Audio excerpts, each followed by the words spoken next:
Assalamualaikum warahmatullahi wabarakatuh.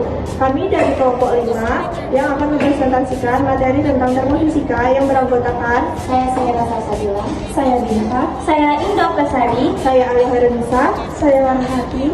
Materi pertama yang akan dibacakan oleh Indah. Apa itu termofisika? Termofisika adalah cabang fisika yang mempelajari tentang panas atau kalor, suhu, energi termal, dan interaksi energi dengan materi. Ilmu ini menjelaskan bagaimana energi berpindah, bagaimana sifat zat berubah akibat suhu, serta bagaimana hukum termodinamika mengatur proses tersebut. Perkembangan berawal dari kebutuhan manusia yang memahami panas dan energi dalam kehidupan sehari-hari, seperti memasak atau menggerakkan mesin. Aplikasinya seperti teknik mesin, kedokteran atau biologi, pengaturan suhu tubuh dan metabolisme, industri, dan teknologi modern. Hukum dasar termodinamika pertama dan kedua menjadi dasar dalam merancang sistem yang efisien dan ramah lingkungan.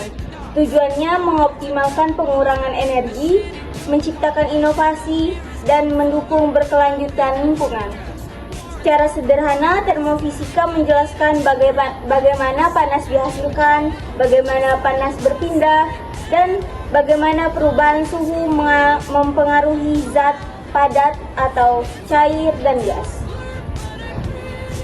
Selanjutnya, termogulasi. Termogulasi adalah proses pengaturan suhu tubuh agar tetap stabil, meskipun lingkungan berubah, dikendalikan oleh hipotalamus di otak. Hipotalamus menerima sinyal dari reseptor suhu dan menyesuaikan respon tubuh.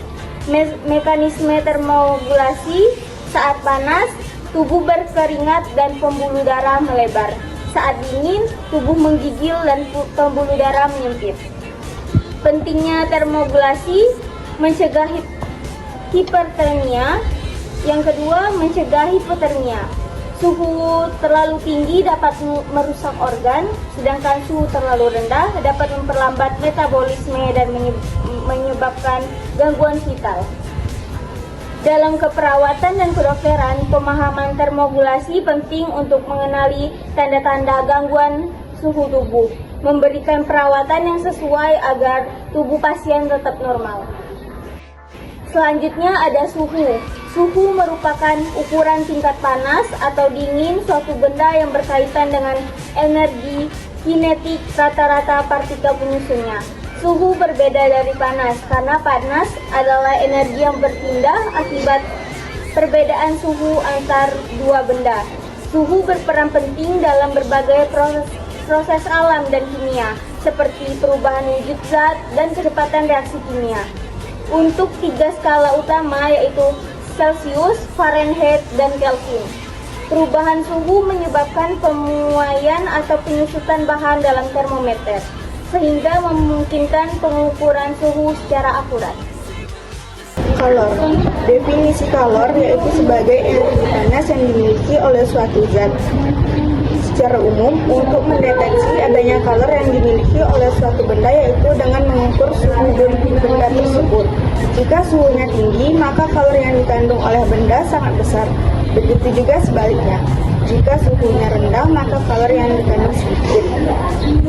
Kalor dapat dibagi menjadi 2 jenis, yaitu kalor yang digunakan untuk menaikkan suhu dan kalor yang digunakan untuk mengubah wujud. Kemudian ada perpindahan kalor, yaitu proses aliran energi panas dari suatu benda atau sistem ke benda lain yang memiliki suhu lebih rendah.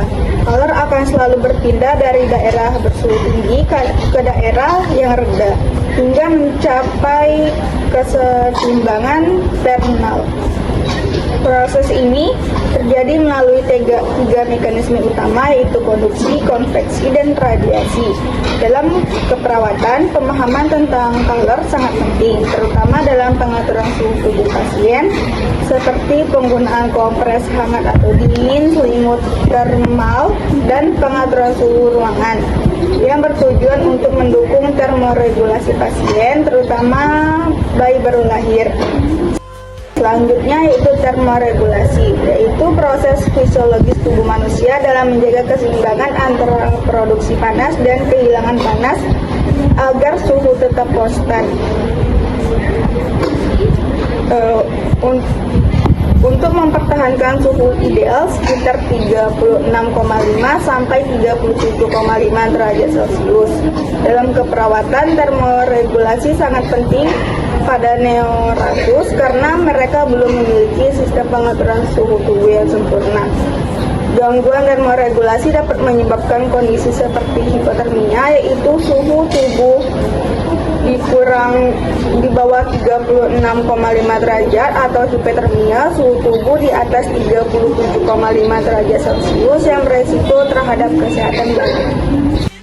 Faktor-faktor yang mempengaruhi jumlah kalor. Jumlah kalor yang diterima atau dilepaskan oleh suatu zat dipengaruhi oleh beberapa faktor utama. 1. Massa zat, jenis zat, perubahan suhu, dan kondisi lingkungan. Massa zat, semakin besar massa zat, semakin banyak kalor yang dibutuhkan untuk menaikkan suhunya. Jenis zat, setiap jenis memiliki kapasitas berbeda dalam menyerap panas.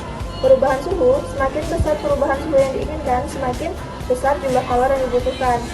Kondisi lingkungan, faktor eksternal seperti suhu ruangan, kelembapan, dan media pengantar panas juga mempengaruhi efisiensi perpindahan kalor. Macam-macam perpindahan kalor dan prinsipnya. 1. Konduksi, 2. Konveksi, 3. Radiasi. Konduksi, perpindahan panas melalui zat padat tanpa perpindahan partikel. Contohnya dalam keperawatan menggunakan kompres hangat pada bagian tubuh pasien untuk meredakan nyeri otot. Konveksi, perpindahan panas melalui zat cair atau gas melibatkan perpindahan partikel. Contohnya dalam perawatan, pengaturan suhu ruangan pasien dengan ventilasi atau AC untuk menjaga kenyamanan termal. Radiasi, perpindahan panas melalui gelombang elektromagnetik tanpa memerlukan medium. Contohnya, penggunaan lampu pemanas untuk menjaga suhu tubuh bayi baru lahir di inkubator. Proses demam dan hipotermia serta peran termogulasi. Proses demam terjadi ketika set point suhu tubuh yang dikendalikan oleh hipotalamus meningkat akibat rangsangan pirogen seperti infeksi atau peradangan. Tubuh merespon dengan meningkatkan produksi panas dan mengurangi pengeluaran panas untuk mencapai suhu baru yang lebih tinggi. Demam merupakan respon tubuh terhadap pirogen, endogen maupun eksogen yang menyebabkan hipotalamus menaikkan set point suhu tubuh. Mekanisme ini melibatkan vasokonstriksi, menggigil, dan peningkatan metabolisme. Proses hipotermia. Hipotermia terjadi ketika suhu tubuh turun di bawah 36 derajat Celcius, biasanya akibat paparan suhu lingkungan yang dingin atau gangguan proses panas tubuh. Mekanisme kompensasi seperti menggigil dan vasokonstriksi berusaha mempertahankan suhu inti, tetapi bisa gagal jika paparan berlanjut. Hipotermia adalah kondisi ketika suhu tubuh turun di bawah normal akibat ketidakseimbangan antara produksi dan kehilangan panas. Dalam keperawatan, penanganan meliputi pemanasan aktif dan pasif serta monitoring suhu inti. Peran termogulasi. Termogulasi adalah mekanisme tubuh untuk menjaga suhu tetap stabil melalui kontrol hipotalamus. Hipotalamus anterior mengatur pengeluaran panas, misalnya berkeringat, sedangkan hipotalamus posterior mengatur produksi panas, misalnya menggigil. Hipotalamus berperan sebagai pusat pengatur suhu tubuh, bekerja seperti termostat. Ketika suhu tubuh menyimpang dari set point, hipotalamus mengaktifkan mekanisme pengeluaran atau konservasi panas. Teknik kompres untuk demam dan hipotermia. Untuk demam, kompres merupakan salah satu interpretasi keperawatan dan farmakologis yang digunakan untuk membantu menggunakan suhu pada pasien demam. Terdapat beberapa jenis teknik kompres, yaitu kompres hangat. Memakai prinsip kerjanya merangsang vasodilatasi paritas sehingga panas tubuh lebih mudah bekerja. Yang kedua, kompres dingin. Prinsip kerja menurunkan suhu tubuh melalui induksi langsung dari permukaan kulit. 3. Kompres aloe vera. Prinsip kerjanya menggabungkan efek pendinginan alami dari gel lidah buaya dengan teknik kompres. Penurunan suhu dapat disignifikan setelah penggunaan kompres aloe vera. Untuk hipertermia adalah kondisi ketika suhu tubuh turun di bawah 36 derajat Celcius dan penanganannya bertujuan untuk meningkatkan suhu tubuh secara bertahap dan aman. Dalam praktik keperawatan, kompres hangat sangat dianjurkan. Salah satu intervensi farmakologis yang digunakan untuk membantu pemanasan tubuh. Jenis kompres yang digunakan yaitu kompres hangat basah menggunakan air hangat bersuhu 37 sampai 40 derajat Celcius. Diaplikasikan pada area tubuh seperti dada, punggung, atau lipatan paha. Kompres kering hangat menggunakan handuk hangat atau selimut termal yang telah dipanaskan tanpa kelembapan langsung. Kompres botol air hangat. Botol berisi air hangat dibungkus kain diletakkan di dekat tubuh pasien, terutama pada area pembuluh darah. Prinsip penggunaannya, hindari penggunaan kompres terlalu panas karena dapat menyebabkan vasodilatasi ekstrem dan penurunan tekanan darah. Kompres harus dilakukan dengan bertahap dan disertai pantauan suhu tubuh secara berkala.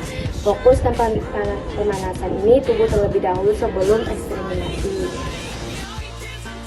Kesimpulan, dalam bidang keperawatan, penerapan termofisika dapat dilihat pada penggunaan termometer untuk pengukur suhu tubuh pasien.